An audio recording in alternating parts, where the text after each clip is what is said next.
Hello and welcome. The news says U.S. Republican held presidential debate in Iowa.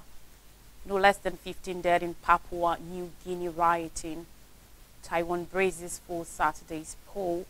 United Nations Security Council demands end to Houthis' Red Sea raids. And Blinken ends Middle East tour with no breakthrough. On politics in the United States, it was a busy night in the U.S. politics. A Republican presidential hopeful left the race. Two candidates rode in a televised debate, and an ex-president hit his usual defiant tone. The fireworks opened as the all-important Iowa caucuses loomed on the horizon. With only days until Iowa holds the first presidential primary contest of the 2024 race, the stakes were high for candidates looking to challenge Republican front-runner Donald Trump for the party nod. At Wednesday's debates, the fifth of the primary calendar, Florida Governor Ron DeSantis and former United Nations Ambassador Nikki Haley traded barbs from the moment they began speaking. The former United Nations envoy hit back throughout the debate, continually accusing DeSantis of lying and mismanaging his campaign. For his part, Trump opted to skip the debate, which was held at Drake University in the state capital, Des Moines. Instead, he was across town holding a competing town hall interview where he faced little in the way of tough questioning from audience members. He remains the heavy favorite for the Republican nomination, while Haley and DeSantis are battling for a distant second. However, just hours before Wednesday's event started, the spotlight briefly shifted to former New Jersey governor and Republican long shot Chris Christie as he announced he was suspending his campaign. During a town hall in New Hampshire, Christie explained could not longer see a path to winning the nomination. My goal has never been to be just a voice against the hate and division and the selfishness of what our party has become under Donald Trump, Christie, one of the former president's toughest critics, has said. In Papua New Guinea, no less than 15 people have been killed as Prime Minister James Marape appealed for calm after police walked out over pay and protests descended into rioting and looting. 8 people died in the capital, Port Moresby, while 7 more were killed in Lae in the country's north, the Australian report said, citing an update from police.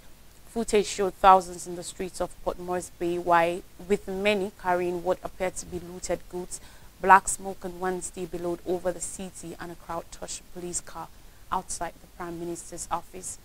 The Chinese embassy said Chinese-owned businesses had been aimed and an indefinite number of its citizens had been hurt. Marape said on Thursday that police reinforcements had been flown into Port Moresby and the situation in the capital had calmed. The post, according to report, soldiers had been deployed to assist restore law and order and that military vehicles were on the streets in a show of strength. On Wednesday morning, police went on strike after discovering a reduction in their pay packets. An official said on Wednesday, according to reports, that without police, the city had lost control. Beijing said it had launched solemn reparations with Papua New Guinea as a result of the unrest. There was beating, smashing, looting and burning, and some commercial facilities, including many Chinese shops, were robbed, the embassy said in a statement.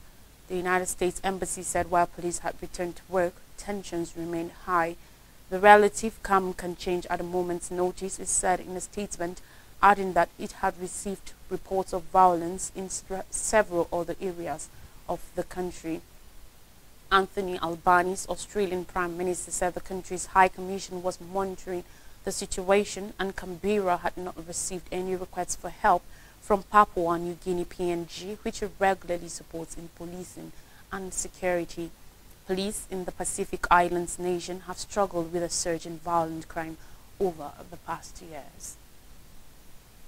On elections, on Super Sunday, as Taiwan's 3 leading political parties converge on the southern city of Kaohsiung, 28-year-old Vivian and her nervous Dok Kim stood together on the fringes of a rally for presidential candidate Ko Wen-je. Ko was once a mayor of Taipei, but he and his small Taiwan People's Party TPP has never held national office. This is no concern for his supporters. 4 years ago in the 2020 presidential election, Vivian, who did not want to share her full name, says she voted for the incumbent Democratic Progressive Party at DPP. So did many other young people who turned out in their droves and helped President Tsai Ing-wen win a second term in a landslide. But this time it is different. Vivian wants a change from the usual two-party competition between the DPP and Kuomintang KMT, and that could be a worrying sign for this year's DPP presidential candidate William Lai Ching-te. Its appeal to young people, voters must be 20 or over in Taiwan, is the newest challenge for a political party that earlier had to contend with problems like martial law. The once powerful KMT, which headed Taiwan from the 1940s until the year 2000, and many years in the political wilderness following the 2008 arrest of its first president, Chen Shui-biang, on corruption charges. The DPP's fortunes were revived by 2014 Sunflower Movement, a pivotal student protest against a controversial trade deal that will have given Beijing more leverage over Taiwan. When the DPP absorbed many sunflower activists and police platforms, party earned itself lasting popularity with the millennials and 8 years in the presidential palace. The party also learned a thing or two about marketing from its young supporters, rebranding technocrats Tsai into an iron-cut lady, standing up to China, which claims Taiwan as its own territory, while flanked by her various photogenic pets. Now, a decade later, Taiwan's next generation of Gen Z and younger millennial voters born in the late 1990s and early 2000s are emerging as a political force, and they see the DPP not as the party of outsiders who can bring change, but as part of the establishment. Moving ahead, the United Nations Security Council has passed a resolve demanding Yemen's Houthis end attacks on ships in the Red Sea and free the Japanese-operated Galaxy Leader that was seized last year. On Wednesday, 11 members of the council voted for the measure, calling on the Iran-aligned Houthis to immediately cease all attacks which impede global commerce and navigational rights and freedoms, as well as regional peace. 4 members, Algeria, China, Mozambique, and Russia, abstained. None voted against. As permanent members of the Council, China and Russia have vetoes but chose not to use them. Linda Thomas-Greenfield, the United States ambassador to the United Nations, said in a statement after the vote that the world's message to the Houthis today was clear: cease these attacks immediately. The U.S. sponsored the resolution alongside Japan. With this resolution, the Council has lived up to its responsibility to help ensure the free flow of lawful transit through the Red Sea continues unimpeded, Thomas Greenfield added. The U.S. says the Iran-backed Houthis have carried out 26 attacks on commercial ships in the Red Sea since commandeering the Galaxy Leader and its 25-strong multinational crew on November 19th. The Houthis claim they are targeting Israeli-linked or Israel-bound vessels in protest against the ongoing war in Gaza, but many of the ships have had no discernible link with the country, and many lines have begun to avoid the area altogether. The vital provision of the resolution noted the right of the United Nations member states, in accordance with international law, to defend their vessels from attack, including those that undermine navigational rights and freedoms. The provision amounts to an understood endorsement of Operation Prosperity Guardian, a U.S.-led multinational naval task force, including the United Kingdom and Norway, that was created in December to defend commercial shipping from Houthi attacks. Norway has one of the world's major merchant shipping fleets, and its vessels have been aimed by the Houthis. To Israel-Gaza conflict, as the United States top diplomat ends his 4th tour of the Middle East since the war in Gaza started, foreign policy analysts are asking if the visit was an act of diplomacy or an exercise in damage control. Secretary of State Antony Blinken on Wednesday journeyed from Israel to the West Bank and then Bahrain.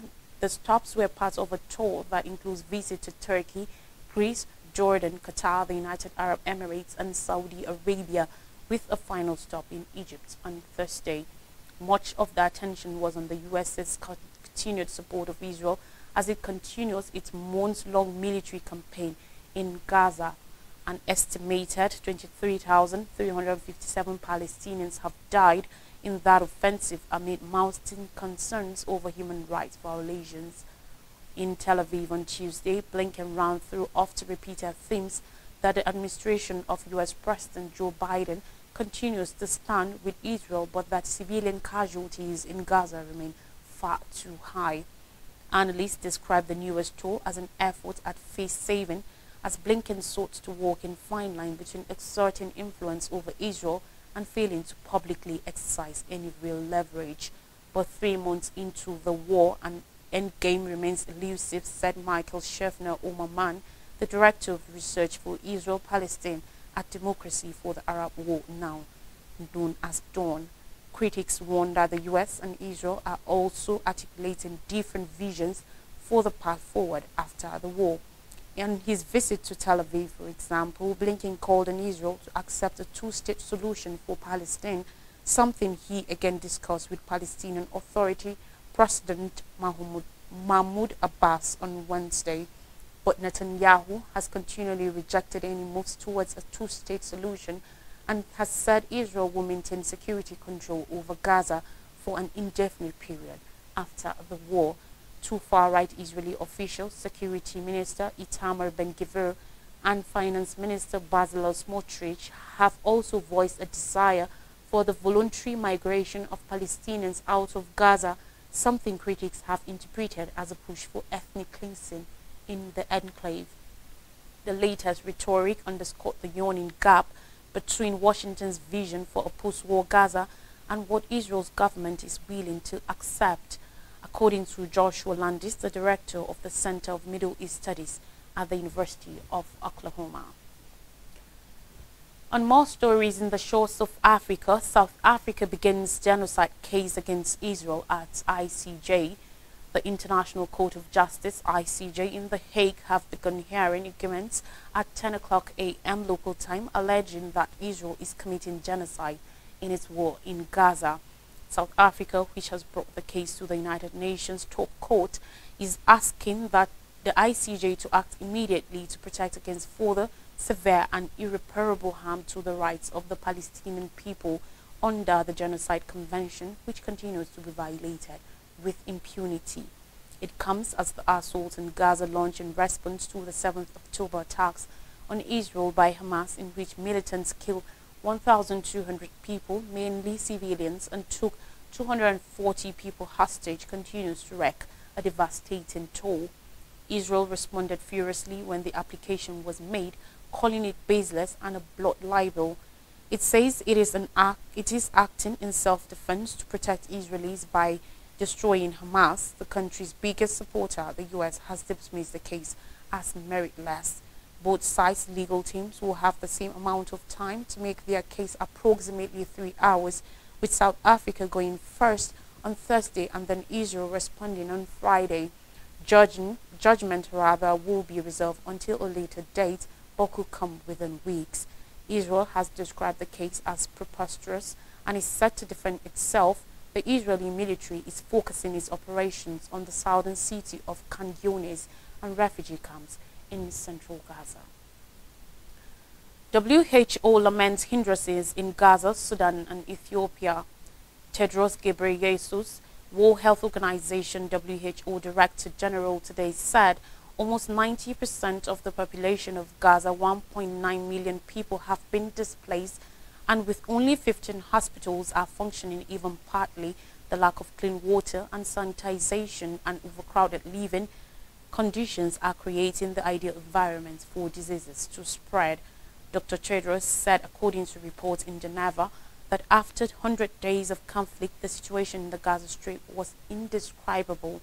For her part, Health Emergencies Interventions Technical Officer Dr. Teresa Zakaria explained that due to lack of access, we don't know what we're dealing with. We're not fully aware of and what measures we need to put in place to actually control any diseases that are spreading.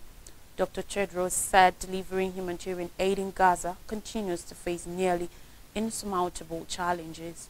Strong bombardment, restrictions of movement, fuel shortages, and interrupted communications make it impossible for WHO and our partners to reach those in need.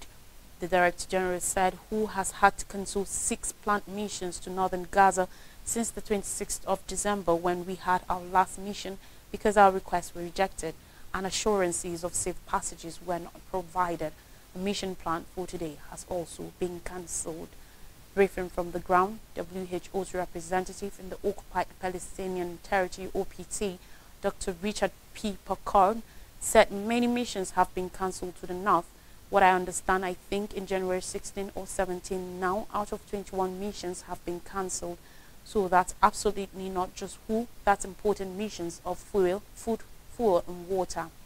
Tedros said the barrier to delivering humanitarian aid in Gaza is not the capabilities of the United Nations, WHO or our partners. The barrier is access, and called on Israel to approve requests by WHO and other partners to deliver humanitarian aid. He said even without a ceasefire, corridors can be established to allow the safe passage of humanitarian aid and workers. He also called for the release of remaining hostages and for all sides to protect healthcare in accordance with their obligations under international humanitarian law. Away from Israel-Gaza conflict, now on sports, AFCON 2024, excitement builds ahead of kick-off. With just a few days to go, jubilation is sweeping the cities of Ivory Coast, a symbol that the people of the country and other African nations have been eagerly awaiting this very event. A number of delegations from the national teams taking part in the African Cup of Nations have already set foot in Ivorian soil, marking the commencement of a gathering that surpasses borders. And on Saturday, January 13, 2024, the Africa Cup of Nations will kick off with a compilation match between the host nation and Guinea-Bissau, to the delight of the senses of all African soccer fans. All eyes are on Côte d'Ivoire. The stage is set for a remarkable African Cup of Nations. Let's take a quick break now, and when we come back, more stories, particularly from Nigeria. Do stay with us.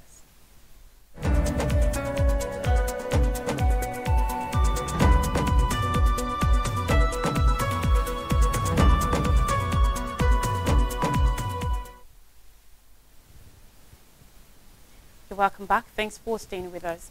Story from Nigeria says Central Bank of Nigeria assigns new executives for Polaris, Union, Keystone banks. Few hours after dissolving the board of directors governing Polaris, Union, and Keystone banks, the Central Bank of Nigeria (CBN) has appointed fresh executive directors to run the affairs of the deposit money banks. In a statement signed by the acting director of corporate communications, Sidi Hakama, released on Thursday morning, the Apex Bank said the appointment takes immediate effect. According to the statement, Yetunde Oni, the first female CEO of the Standard Chartered Bank in Sierra Leone, was appointed as the chief executive officer of Union Bank, while Manir Ubali Ringim was selected as the executive director of the Tier 2 bank. For Keystone Bank, Hassan Imam was appointed as its chief executive officer, while Chioma Mang got the position of executive director. Also, the bank assigned Lawal Mudathir Omokayode Akintola as the chief executive officer of Polaris Bank and Chris Ofikulu as its executive director. The CBN statement read, following the dissolution of board and management of Union Bank, Keystone Bank and Polaris Bank on Wednesday, January 10th, the CBN has appointed new executives to oversee the affairs of the banks. Remember that on Wednesday night, the central bank sacked the whole board of 4 banks for grievous infringements of financial laws. It said the bank's infractions vary from regulatory non-compliance, corporate governance failure, disregarding the conditions under which their licenses were granted, and involvement in activities that posed a threat to financial stability, amongst others. Hence, the Central Bank of Nigeria, in the exercise of its monitoring powers, said the dissolution of the boards became essential due to the non-compliance of the banks and their respective boards with the provisions of the Financial Institution Act 2020. These actions followed the recommendation of the special investigator Jim Obazi, appointed by President Bola Tinubu in July 2023 to investigate the activities of the CBN and other pertinent establishments.